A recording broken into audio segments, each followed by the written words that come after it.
오십시오. 예, 안녕하세요.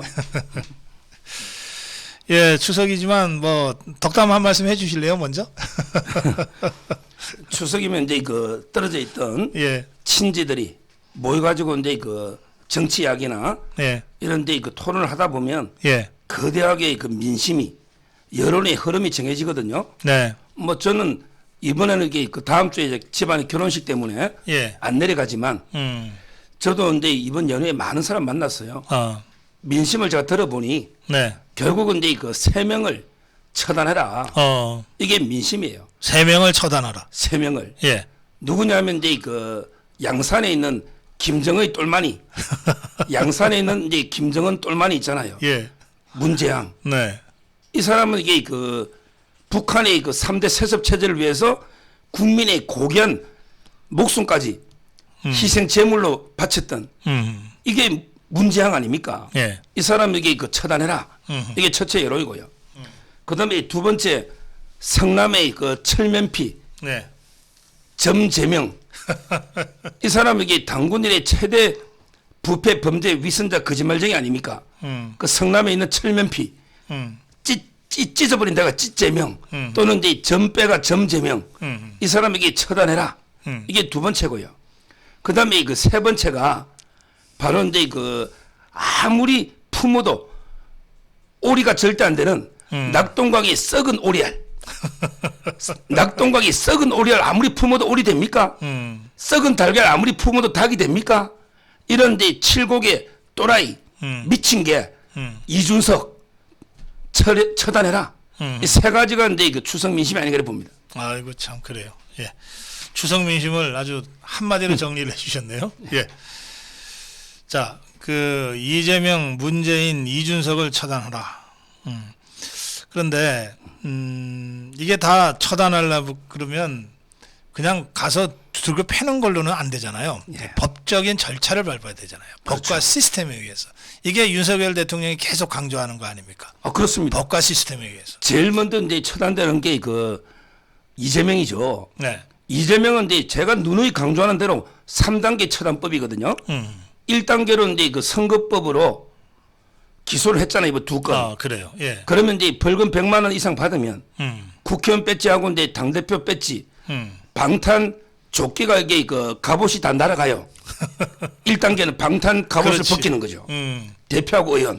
이게 1단계입니다. 그러면 2단계는 뭐가 남냐? 쌍방울 내복만 입고 남거든요. 자기 쌍방울 내복 입으니까 요거는 이게 뭐로 벗기느냐? 그건 진짜 쌍방울 내복 사입 껐다고 그랬어요. 그러니까 뭐 그것도 이게 거짓말 같긴 한데 검증해봐야 되지만 명품만 입면 됐거든요. 근데 하여튼 중요한 거는 그러면 이제 그 쌍방울 내복을 쌍방울로 벗게 돼. 하석이 독은 독으로 치료합니다. 아하. 그러면 이제 그 쌍방울 지금 도망간 사람들 적색 수배하고 잡아오잖아. 네. 이거 가지고 이게 딱 변호사비 대납하면 쌍방울 내복까지 확실하게 벗길 수 있는 거죠. 요게 2단계입니다. 아하. 그러면 이제 3단계는 몸에 점만 딱 드러나는 빨간옷은 그 점제명이가 되는 거예요. 이거는 이제 많죠. 이번에 보니까 성남 FC 두산 거 있잖아. 요 기소 의견을 송치한다고 그러고 그다음에 가장 약한 고리는 위례입니다. 위례는 손을 안 탔대. 대장동 백현동은 기존의 수사팀들이 증거를 인멸하고 은폐해 놨잖아요. 아하. 수사한 게 아니고. 근데 위례는 깨끗하대. 아하. 따라서 이제 그 위례부터 가면 3단계로 이제 저는 뭐 몇십 년을 살리는 요렇게 이재명은 정리하는 게 맞습니다. 그래요. 그래, 이재명 정리법은 딱 나와 있네. 3단계. 예. 그 검사들이 실력만 발휘하면 되겠네요. 그렇습니다. 문재인은 어때요? 문재인은 이제 지금 그 중앙지검에 네. 들어가 있는 게 바로 이제 북한 문제. 아하. 문재인은 이제 그 결국 약한 고리는 북한입니다. 김정의 똘마니라고 보니까 네. 결국 이제 그 서해 공무원 그다음에 우리 북한 동포 강제 이송 있잖아요. 요 부분에게 압수수색 지금 다 들어갔거든요. 네네. 그러면 이제 그 박지원, 서훈, 서욱 이런 사람들에게 정리하면 네. 그 외에는 바로 이게 문재인 아닙니까? 어. 이런 식으로 이게 그 북한 문제 하나. 그리고 이제 뭐 우리 미완에 지금 이게 임종석이나 조국이 수사하듯이 뭐 블랙리스트나 또는 이제 그 탈원전 송철호 기존에 묵인한 거 있잖아요. 이런 걸로 이게 정리하면 문제항은 뭐 충분히 정리가 될 것입니다. 알겠습니다. 자, 이준석은 어떻게 처리가 될 것 같습니까? 이준석은 이제 그 세 가지로 처리하면 돼요. 첫째는 이제 14일 날 가처분 있잖아요. 이걸 이게 저는 잘 방어할 걸로 봐요.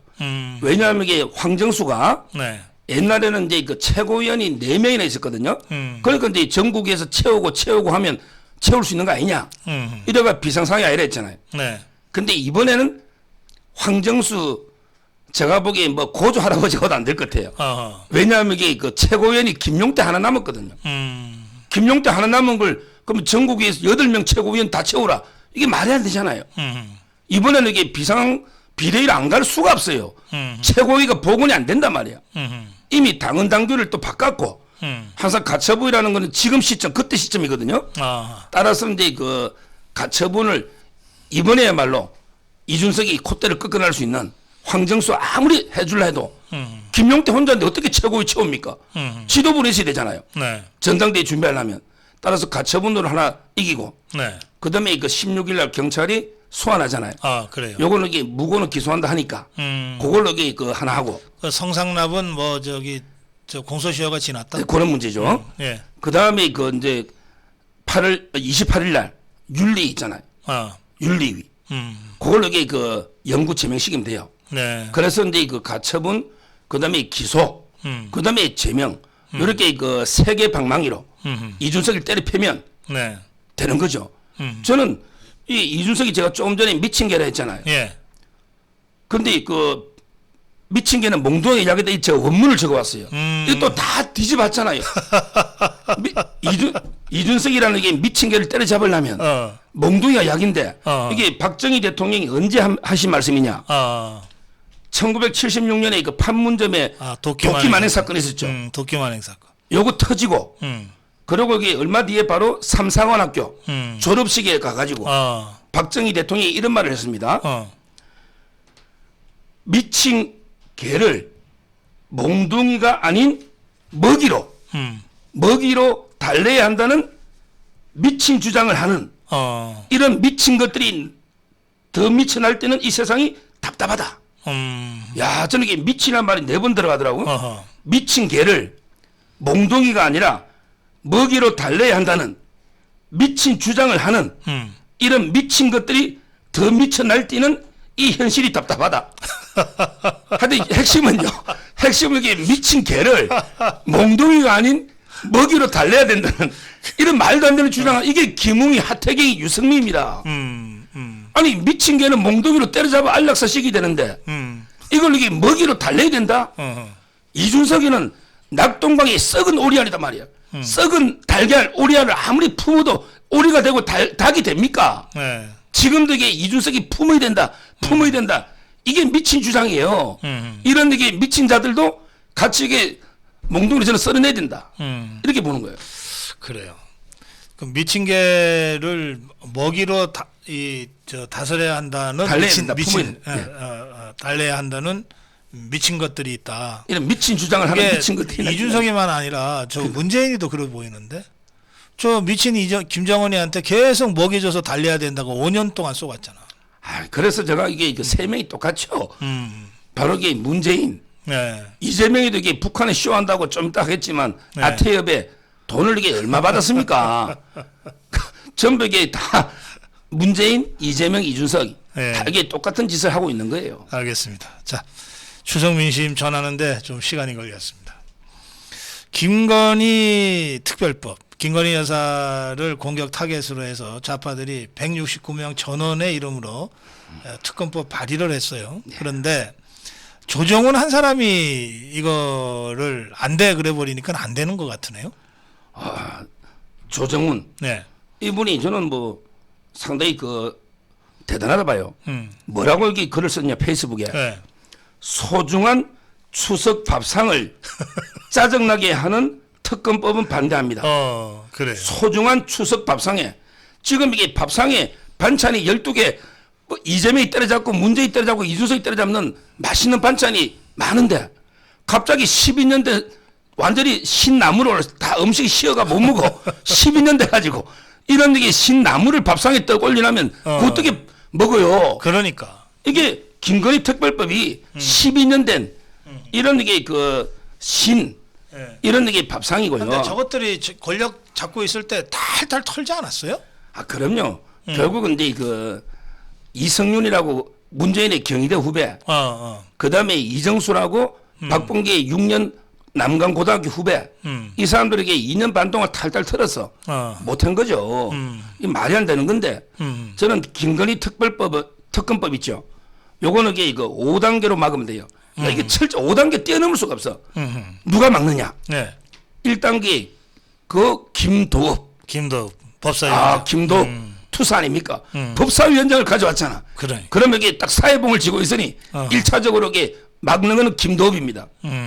그 다음에 2단계가 바로 조정훈. 왜 그러냐면 이게 패스트트랙으로 네. 빨리 가려면 이게 조정훈이 한 표가 부족하거든. 예. 조정훈. 자기는 이게 이 조정훈이가 부인이 이상하게 이게 윤석열하고 이재명의 부인 이름 한자씩 딴 게 조정훈 부인이더라고요. 아, 그래요? 예, 그래서 똑같이 부인들 검찰에 하자고 특검 반대하는데 김건희 할 때 희자를 따고 그다음에 이재명 부인이 김혜경이잖아. 거기서 경자를 따가지고 조정훈의 부인 이름이 김경희야. 김경희 부인 2명 한자씩 따온 것 같아. 근데 이 사람이 72년생이에요. 공인에게 삽니다. 연대 나와가지고. 근데 외국에서 유학 가서 세계은행 있잖아요. IBR 등 세계은행에서 쭉 근무를 했더라고. 시대전환. 조정훈. 이분이 패스트트랙을 막으면 2단계로 조정훈이 선에서 걸리는 거죠. 자, 그 다음에 3단계 그래도 통과되어 왔다. 그러면 이게 3단계는 윤석열 대통령이 거부권을 막아야지. 윤석열 대통령이 막는 거예요. 네. 거부권. 그 다음에 4단계 거부권 하면 다시 이게 뭐 국회로 오면 또 3분의 2 가지고 재결할 수가 있죠. 네. 그때는 이게 국민의힘이 똘똘 뭉쳐서 3분의 2는 안 되잖아. 그렇잖아요. 3분의 1이 100명이니까 국민의힘이 4단계로 막고 그러고 이게 국민의힘이 못 싸워가지고 그래도 통과돼 버렸다. 이럴 때 마지막 5단계는 이제 국민이 막는. 우리가 박근혜 대통령도 당해봤잖아요.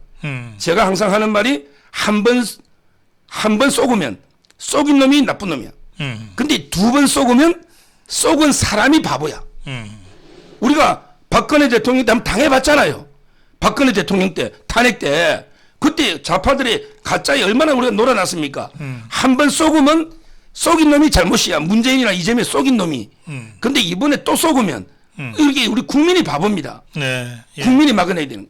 그래서 저는 김건희 특별법은 김도읍, 조정훈, 윤석열, 그다음에 국민의힘 의원들 최후적으로 국민이 막아내면 이거는 이제 뭐 정치 쇼에 불과하다 봅니다. 그래요. 걱정할 게 없다는 거예요. 그렇습니다. 그래서 괜히 이 저쪽이 지금 이 안 될 줄 알면서도 김건희 특별법을 발의한 거는 뭔가 관심을 이쪽으로 좀 끌어보려고 하는 거거든요. 그래서 이재명이나 김혜경의 기소에 쏠린 국민적 관심을 분산시키려고 하는 건데 아예 이런 경우에는 개무시해 버리는 것이 정답이다. 개무시. 예. 그렇습니다. 자, 다음으로 가겠습니다.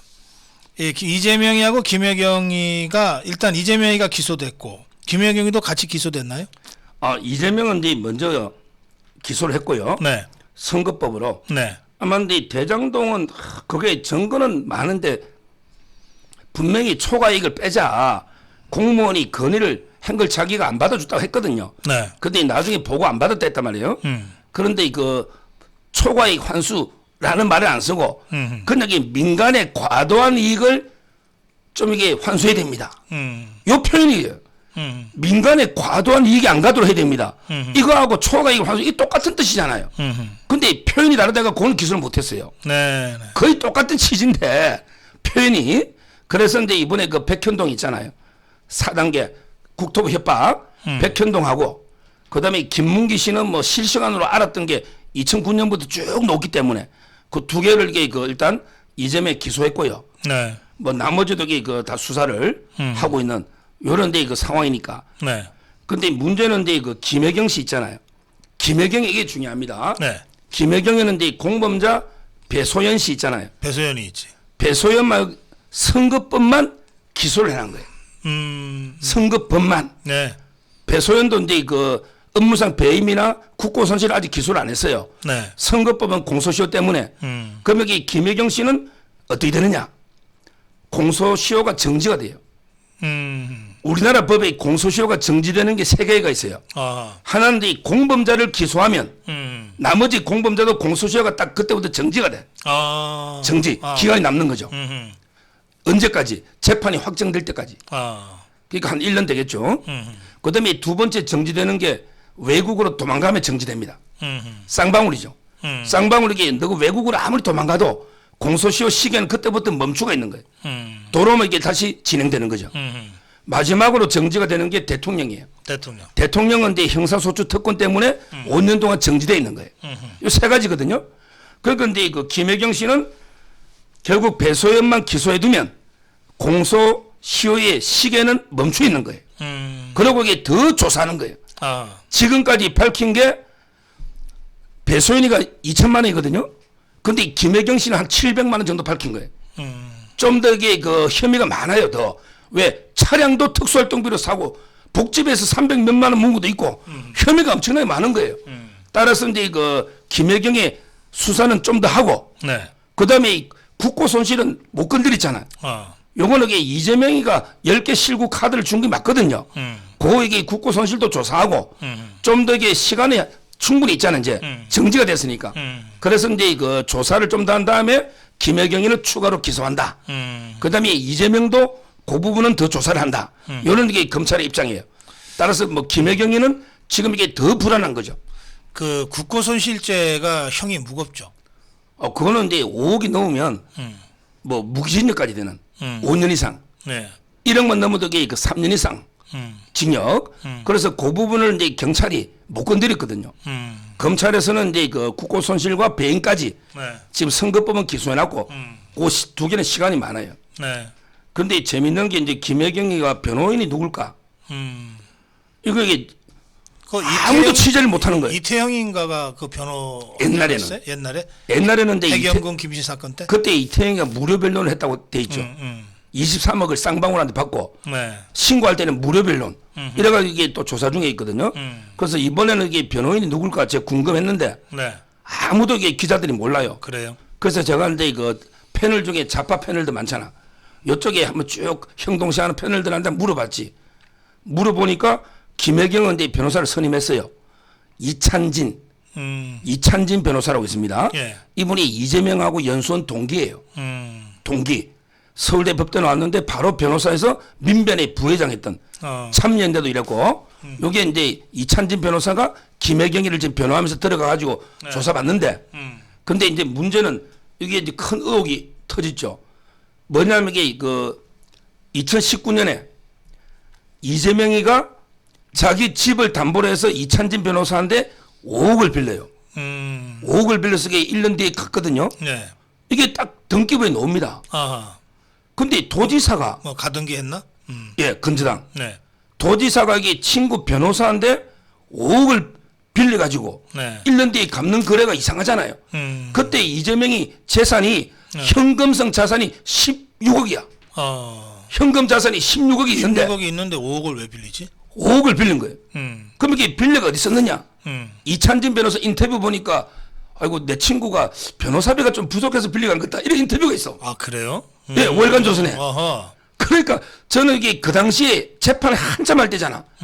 그러니까 근데 이찬진 변호사는 5억 빌려서 변호사비 쓰고 그리고 이게 뭐 그 다음에 5억 갚은 게 돼 있는데 그 재산이 갑자기 줄었다가 5억 5백을 늘어나서 현금이 요거는 이게 아마 제 생각에는 뭐 뇌물이나 다른 걸로 뭔가 채우는 게 아닌가. 다른 데서 갖고 왔겠네. 네. 그래서 저는 이재명 이찬진 변호사한테 19년에 5억 빌린 돈 어디 있었어? 네 친구도 이게 변호사비라고 의심한 인터뷰가 있지 않냐? 지금까지는 변호사비 관련해서는 2억 5천 정도 이재명이가 썼대죠. 그렇지 3억인가를 어쨌든 나눠줬다. 한 30명한테 30명한테. 근데 네.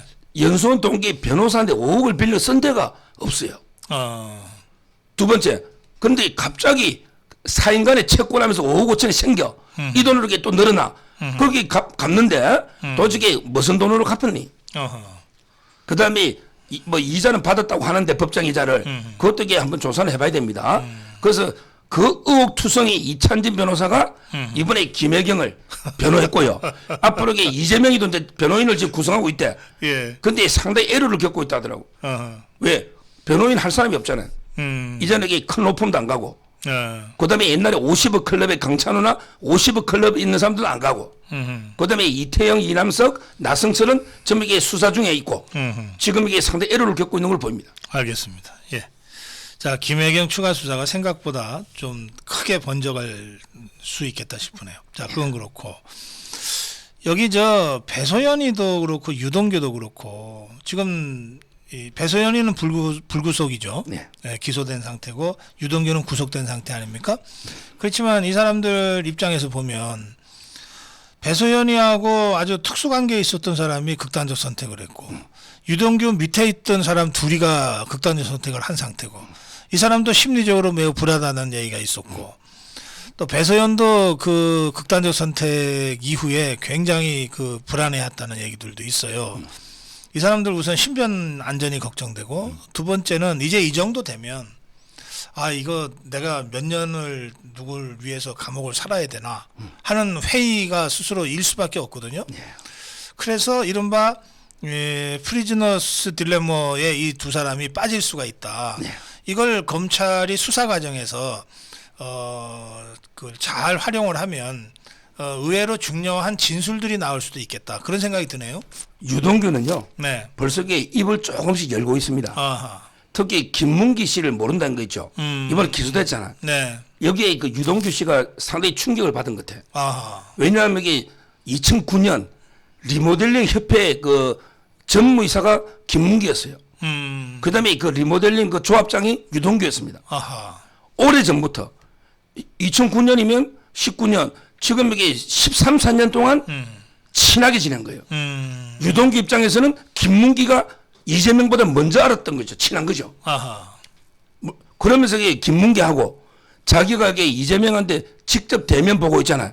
그 한 것까지 이게 다 있거든요. 네. 이걸 검찰에 술술 불고 있습니다. 이번에 김문기를 모른다 했던 거 있잖아. 요걸 이렇게 기소한 거는 유동규 진술이 결정적이었어요. 아하. 물론 이제 그 신상진 시장이 사진들 골프덕에 따로 치서 4명 핵심 멤버만 여러 사진을 또 준 것도 있지만 그거는 이제 뭐 이미 기존에 외국강에 놓았잖아요. 신상진 시장. 네. 근데 유동규 진술은 결정타였어요. 스모킹 건으로. 그러니까 이제 그 유동규 입장에서는 야 이재명이 무섭네. 김문기를 모른다 하네. 내하고 2009년부터 시장하고 같이 한 게 많아요. 그 세미나에도 놓잖아요. 리모델링 협회. 그러니까 이제 그 부분을 불고 있고 좀 있으면 이게 이제 다음 달에 이번에 유동규 이제 1심 선고할 거 아닙니까? 혐의가요. 천화동인의 그 1호 있잖아. 700억 뇌물이 유동규 뇌물 준 걸로 돼 있거든. 그게 이화영이 보장한 이한성 이름으로 돼 있어요. 이한성. 근데 그 700억이 유동규 뇌물이고 그다음에 한 3,800 몇천억이 유동규 배임으로 돼 있어요.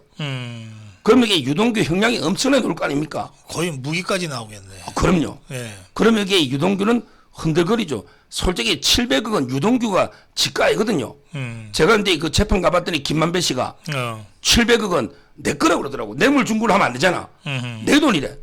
근데 그게 말이 돼요. 김만배 씨가 인터뷰할 때 그분 돈이라 했거든. 700억은 그분 거라 했거든. 근데 그분인데 지금 내 거래. 그분하고 내 게 다르잖아요. 700억이. 그런데 이 유동규가 더 불안해하는 게 예. 그 이재명이가 저 측근도 아니다 그런 적 있잖아요. 그렇죠. 측근이 아니랬죠. 측근도 아니다. 김용이나 정진상이 이 정도의 측근이고 측근이 아니랬죠. 그러니까 이게 얼마나 배신감 언제든 버려질 수 있다. 버림받을 수 있다. 이런 걱정이 있을 것 같아요. 그리고 유동규가 어립니다. 생각보다는. 김만배보다. 그래서 이제 동생이니까 평소에 김만배가 야 동규야 그럽니다. 근데 그 사람 보고 그분 거라 하겠어요? 그분 거다? 제가 보기에 김만배가 그분이라는 사람은 이재명이밖에 없어요. 아하. 예. 따라서 저는 유동규가 형량이 많이 나오면 700억이 설령 짓거라도 이재명 거라고 떠넘길 텐데 진짜 짓게 아니거든. 제가 보기 이 돈은 이화영이가 들고 있잖아. 이화영. 자기 보좌관 이한성이 대학 1년 후배거든요. 대륙 돈을 가지고 있으면 요거는 이제 결국은 이재명이 그 큰 일을 위해서 이화영, 정진상, 김용 이 사람들이 대선 자금 쓰려고 700억을 파킹해 놓은 게 아닌가. 그래요. 왜냐하면 이게 2호부터는 돈을 다 썼어요. 근데 1호도는 못 꺼내잖아. 대선 자금이니까. 네. 여러 사람. 따라서 저는 유동규가 상당히 그 이번 형량을 보고 진실을 부를 가능성이 많다. 이런 봅니다. 배소연이는 조금 다른 측면에서 이 딜레마가 커질 것 같아요. 배소연이 이번에 검찰에서 또 14시간 조사했죠. 음. 대부분에게 그 재산 형성 조사했습니다. 어. 80억. 배소연이가 집이 건물이 4채예요. 오. 그때 저 어머니는 보니까 거의 극빈자더라고. 아, 그래요? 외곽에. 상속받은 건 없잖아. 그 다음에 그 집을 사고 팔면 보통 통장으로 그래야죠. 수표나. 근데 그것도 없는 것 같아. 어. 제가 여기 저도 변호사지만 여직원이 변호사보다 재산이 4배 많이 형성한 건 처음 봤어요. 아니 그 생계형 월급인데 이재명이가 월급이나 많이 주겠느냐고요. 그러니까 이게 재산이 어디서 났어? 이것 때문에 내연남 이게 김현욱 씨가 극단적 선택한 거 아닙니까? 배소연이 입장에서는 법인카드 2천만 원 내가 떠안으면 80억은 내거 되는 거 아니냐? 이 생각을 한단 말이에요.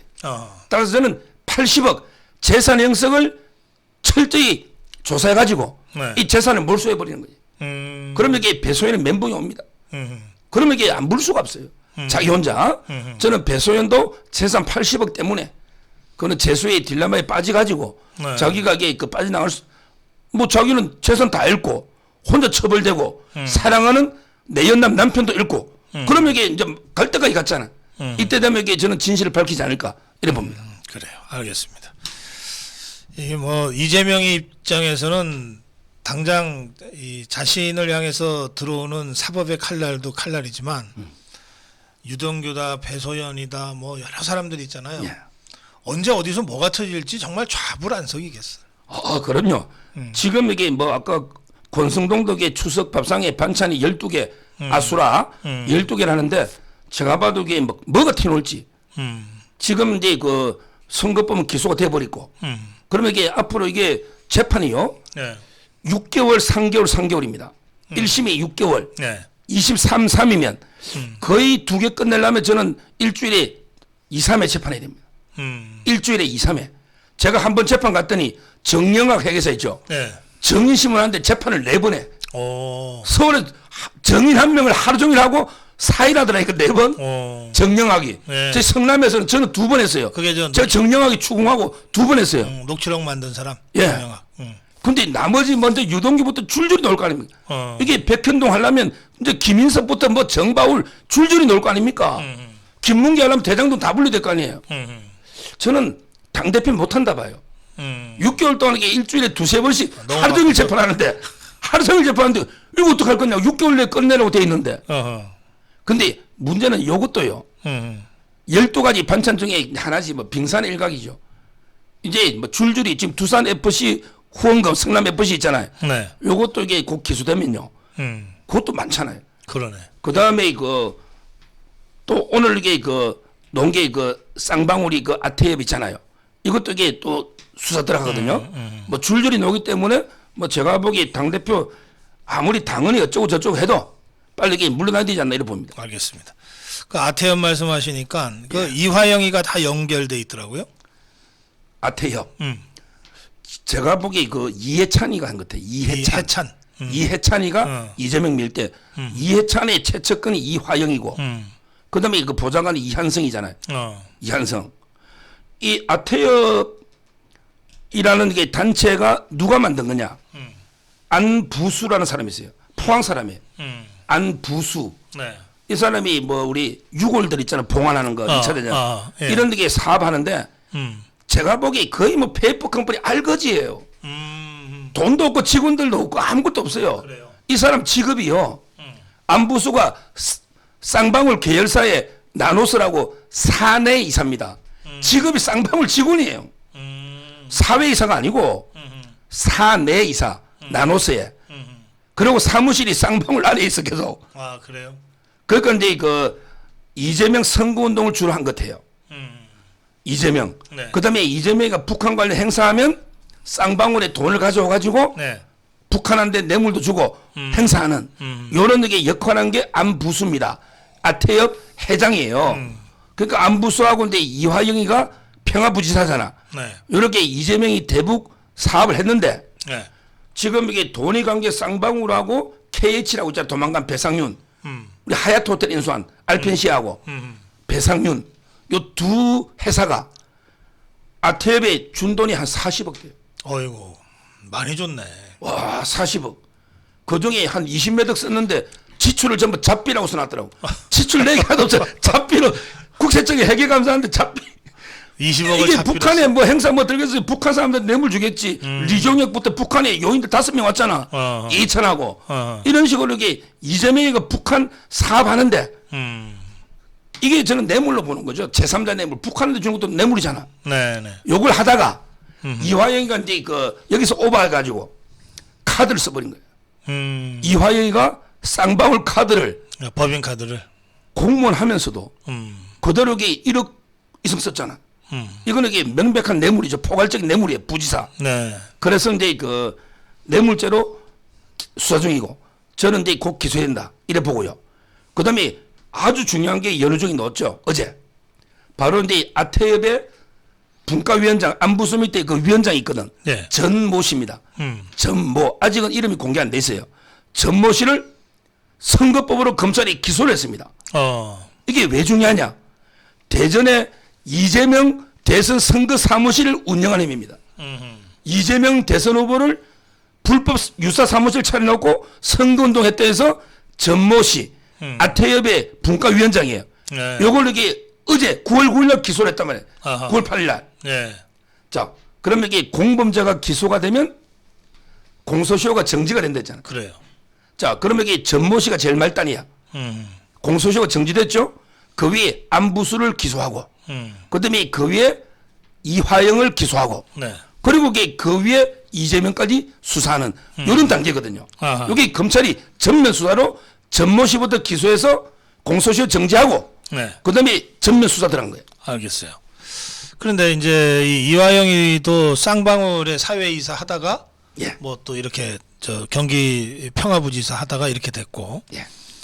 또 이태영이한테 그 변호사비 대납 의혹이 제기가 됐을 때도 쌍방울 쪽에서 20억 시비가 왔다 갔다 하고 그랬다는 거 아니에요. CD가. 그러면 쌍방울 이건 뭐 하는 데예요 도대체? 그건 내복 만드는 데인 줄 알았더니 이게 무슨 저 검은 동거래나 하고 이러는 데입니까?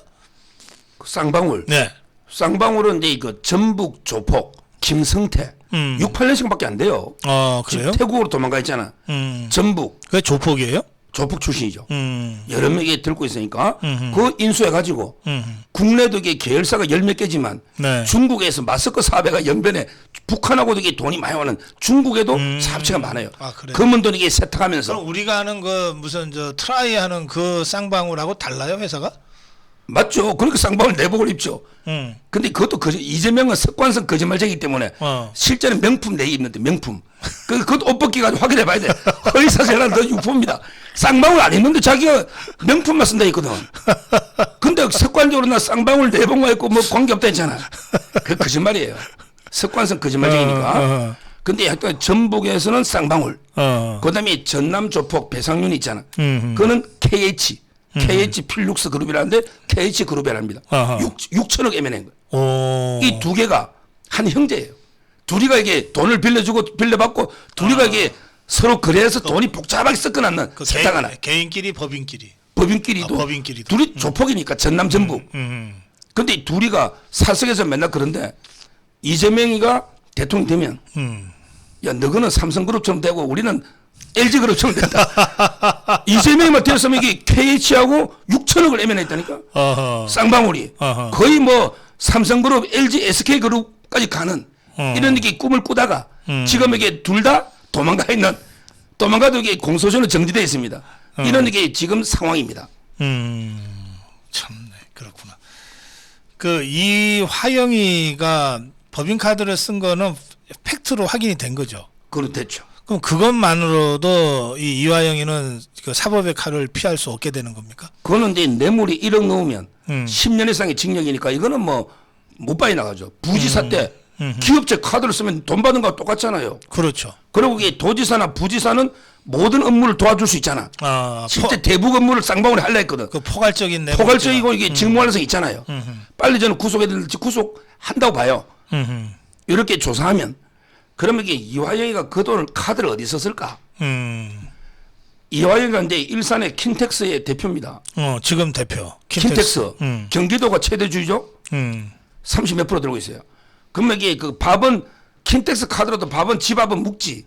근데 왜 쌍방울을 썼을까? 저는 이화영이가 이제 이재명의 그 조직 광장이라고 있습니다. 평화 광장. 그게 조직을 운영한 게 이화영입니다. 그러니까 이제 그 조직을 운영하다 보면 조직원들 밥도 먹고 하잖아. 그렇지. 이걸 이렇게 그 킨텍스 카드로는 못 쓰죠.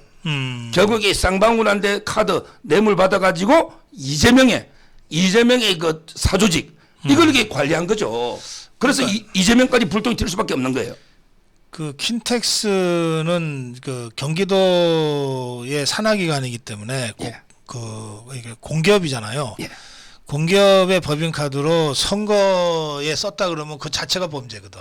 예. 그러니까 이제 그건 못 쓰고. 그렇죠. 근데 돈을 쓰긴 써야 될 것 같으니까 쌍방울의 법인카드를 받아다 썼을 거다라고 지금 합리적 의심을 하는 겁니다. 그렇습니다. 그게 그 이재명과 이제 그렇게 해서 연결고리가 만들어질 거라는 거고, 혹시 이해찬이하고 연결고리는 없을까요? 이 이화영이가 이해찬과 가까운 측근이니까. 그럼요. 이화영이가 원래는 이제 그 이상수 의원인가? 네. 중랑회. 예, 중랑회 이상수라고 맞죠? 있어요. 예, 노동부 장관 했던. 예. 이상수 중랑회 그 보좌관이에요. 그래서 이상수 이제 거기서 보좌관이었어요? 국회의원을 한번 했어요. 이화영이가. 아하, 예. 지금은 이게 용인에 아마 내려가 위원장을 할 거예요. 이화영이가. 근데 그 이화영이가 이해찬계 그 핵심이고요. 네. 아마 이재명 입장에서는 이해찬의 지지를 끌어들이려고. 그래서 이제 이화영을 영입한 것 같아요. 아, 그리고 이게 그때 이재명이가 당내에서 문재인계한테 탄압받아 엄청 힘들었잖아. 네. 그때 구명줄을 던져준 게 이해찬 아닙니까? 이해찬. 따라서 저는 이화영에게 이해찬과 이재명의 연결고리로 아마 영입이 돼가지고 하기 때문에 네. 상당히 그 이해찬도 연루됐을 가능성이 저는 많다. 처음부터 이렇게 본 거죠. 알겠습니다. 하여튼 이화영이 중간고리가 돼서 거대한 그 좌파 내부의 커넥션 구조가 드러날지도 모르겠다 이런 생각이 드네요. 그렇습니다. 자, 이제 마지막 주제로 가겠습니다. 정진석 비대위 어떻게 평가하세요? 그런데 이게 정진석은 뭐 이름은 비대위인데 예. 읽기는 이제 그냥 전당대회 준비위라고 읽더라고요. 전당대회 준비위. 그 정도로 이게 그냥 큰 의미를 뭐 비대위라고 이게 뭐 대단하게 의미를 부여할 건 없을 것 같고 예. 저는 빨리 이게 조기 전당대회를 해야 되고요. 네. 그걸 이게 준비하는 과도기 정도로 뭐 지나가는 게 아닌가 네. 이렇게 보이고 이제 가처분 결과에 따라서 뭐 저는 가처분이 기각돼야 된다 보지만 네. 뭐 가처분이 이제 인용돼 버리면 이 출범도 또 못 하는 거죠. 좀 이게 그 지켜봐야 되지만 예. 뭐 크게 그 의미를 저는 아예 부여하고 싶지 않아요. 그냥 전당대회 잠깐 준비하는 지나가는 이게 그에 불과하다 봅니다.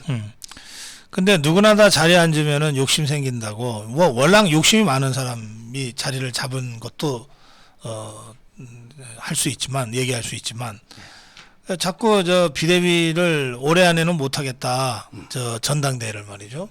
뭐 정기국회가 어쩌고 저쩌고 그러면서 자꾸 늦추려고 그러는데 이게 제가 세 가지 꼼수가 있다고 보죠.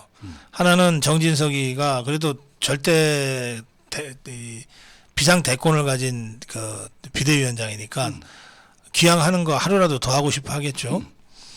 두 번째는 이준석의 전당대회 출마 시간을 벌어준다는 의미가 있는 것 같아요. 이게 정진석이가 얘기하잖아요. 오늘 어디 저 연합뉴스와의 인터뷰에서도 미운정 고운정이 다 들었고 어쩌고 저쩌고 하잖아요.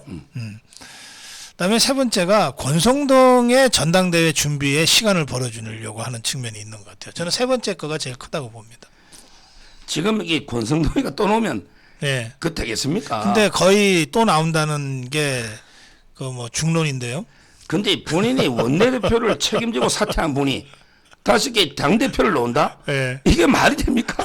아니 자기가 책임지고 모든 사태에 원내대표를 사퇴한 분이 예. 더 높은 당대표에 놓는다? 이거는 이제 그 정권이 망하는 길이고요. 예. 아마 저는 윤 대통령이 그건 용납 안 할 것 같아요. 뭐 그럴 일은 없을 거고 그다음에 이준석이도 마찬가지예요. 아까 제가 여기 그 이준석이 낙동강에 썩은 오리알을 했잖아. 썩은 오리알. 네. 이걸 이게 품는다고 인간 됩니까? 오리 안 됩니다. 이걸 이제 뭐 다시 기회를 준다? 이것도 이게 말이 안 되고요.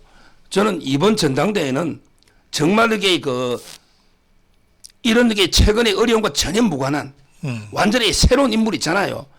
소위 이번에 민심이 보면요. 윤핵관도 이게 비판 여론이 높아요. 음. 제가 이게 듣잖아요. 이준석이만 미워하는 게 아닙니다. 권성동이나 장제원, 정진석 이런 게 소위 뭐 윤핵관들 있잖아요. 여기도 이게 비판 여론이 상당히 높아요. 아, 그럼요. 예. 본인들이 이게 민심의 그 무서움을 알아야 됩니다. 어디 권성동이가 또 논다? 그게 말이 됩니까?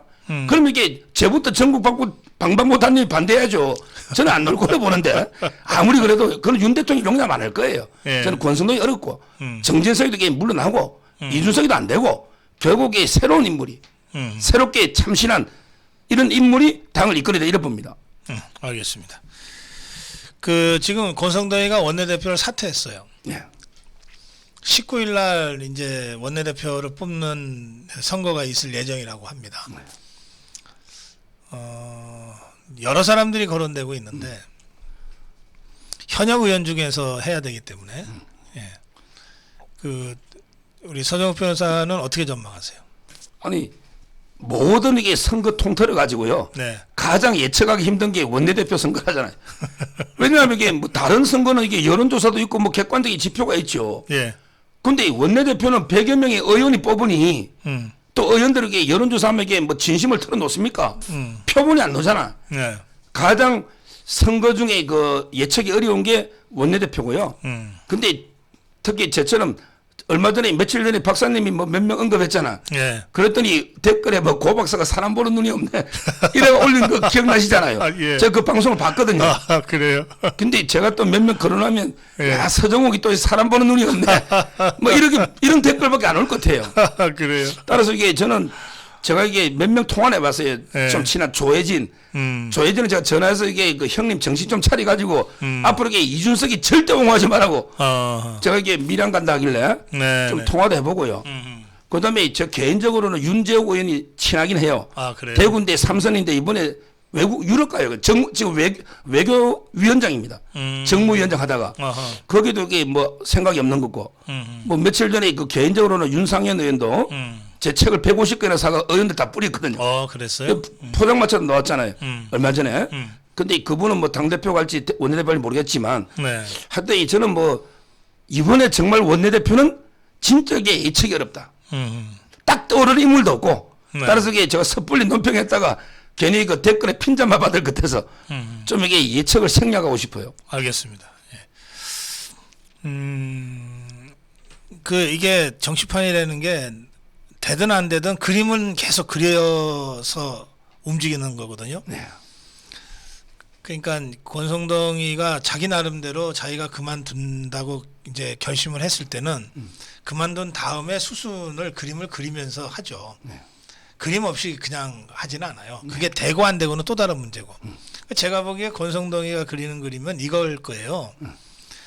지하고 서로 이제 마음 편한 사람, 정진석이가 비대위원장 맡아서 전대 준비하고, 그다음에 자기 후임 원내대표는 주호영이 시키고, 주호영. 네, 주호영이 시키고, 그리고 자기는 그 사이에 둘이의 도움을 받아서 당대표 준비해서 대표 도전하고, 이런 그림을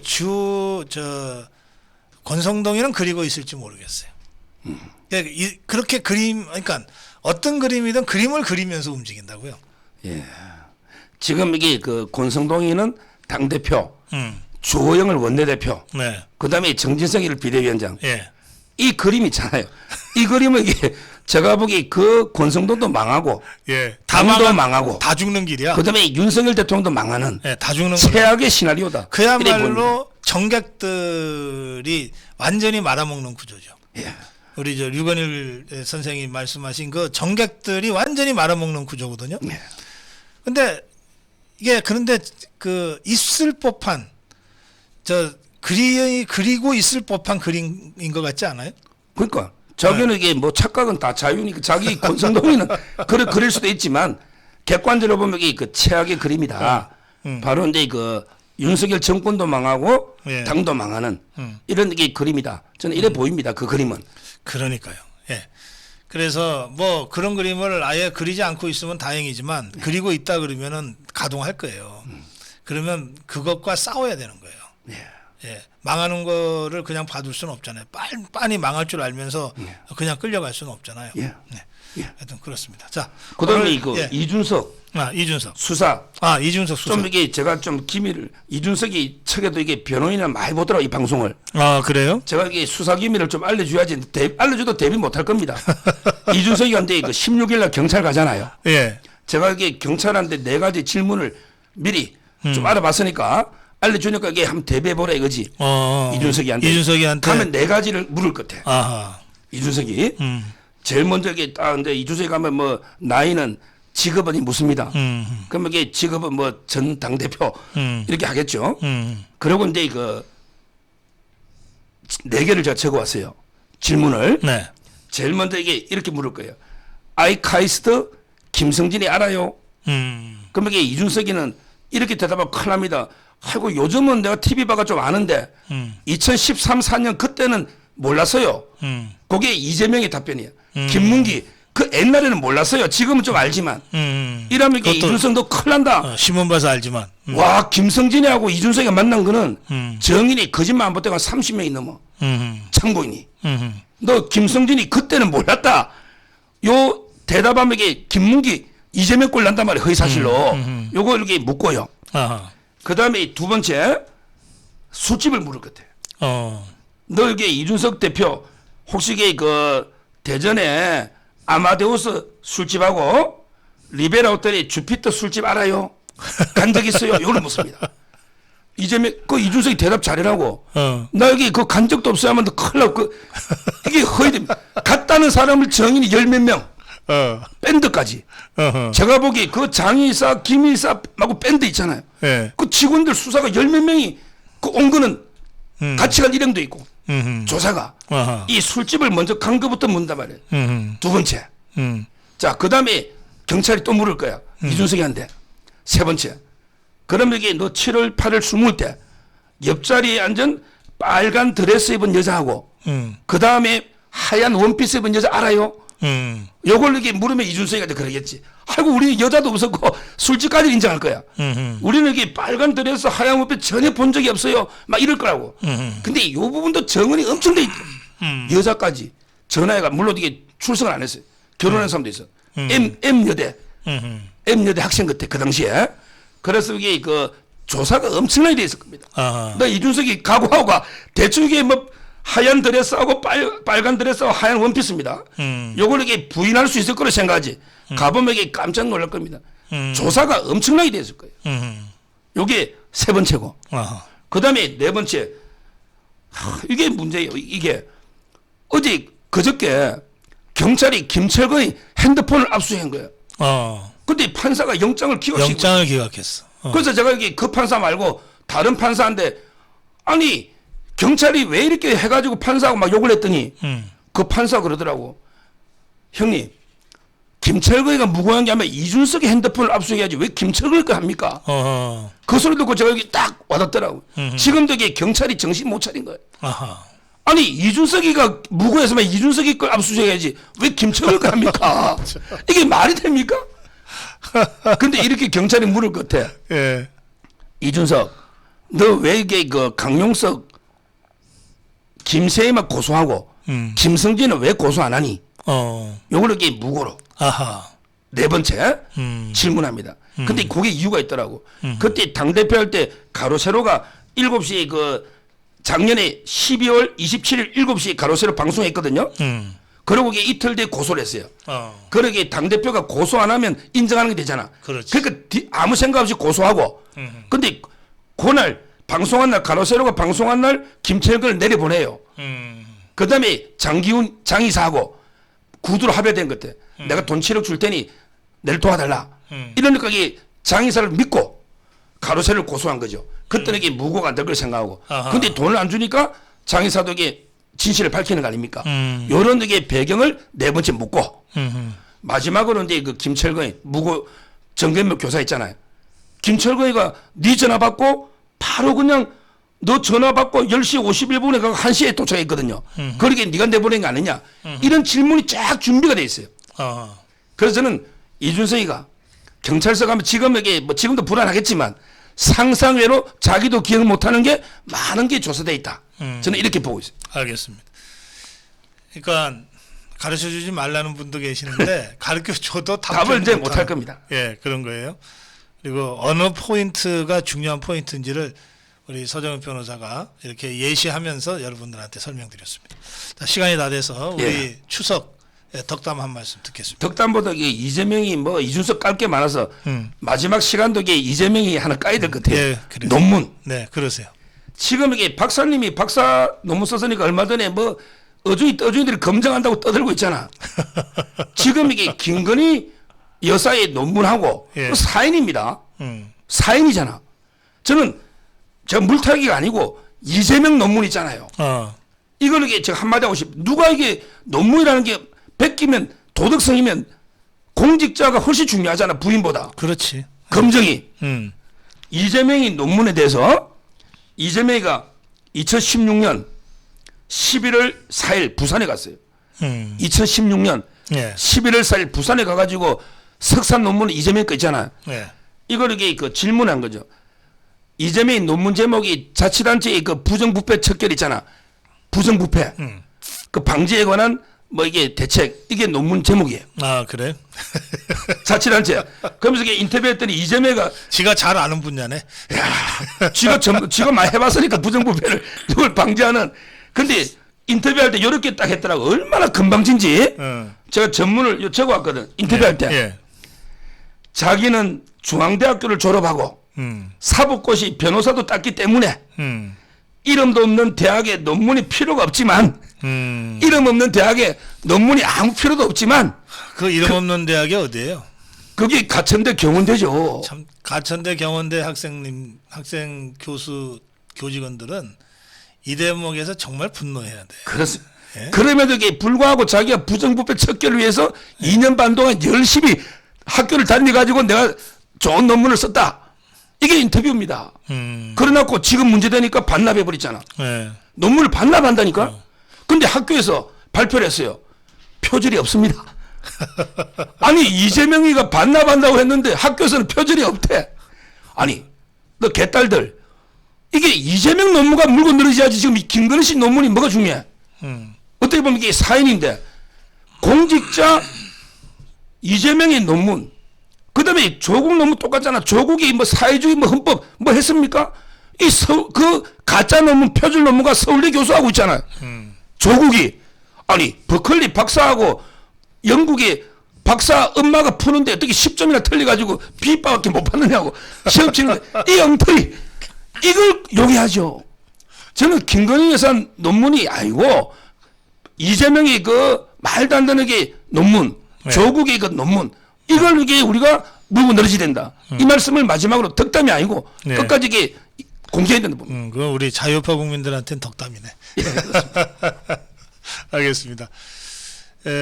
오늘 추석 당일날인데도 이렇게 아침에 나오셔서 열변을 토해 주셨어요. 근데 우리 서정욱 변호사가 다음 주에는 토요일 날 그 피치 못할 지방 일정이 있어서 그 금요일 날 법보다 주목을 하기로 했습니다. 다음 주 한 주만. 그래서 토요일 날 늘 2시간 하고 2시간 하는데 좀 섭섭해 하실까봐 토요일 날 우리 서정욱 변호사 시간에는 우리 다른 이 정치평론가를 한분 모시고 토요일 날도 서정욱 변호사 시간 대신에 2시간을 해드리고 금요일 날은 서정욱 변호사를 모시고 또 2시간 하는 식으로 이렇게 다음 주는 특별 편성을 하려고 합니다.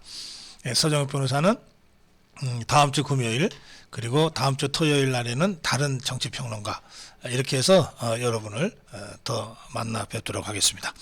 자, 오늘 추석 아침에 함께해 주신 여러분께 모두 감사드리고 그리고 서정욱 변호사께 특별히 감사 말씀드립니다. 고맙습니다. 감사합니다.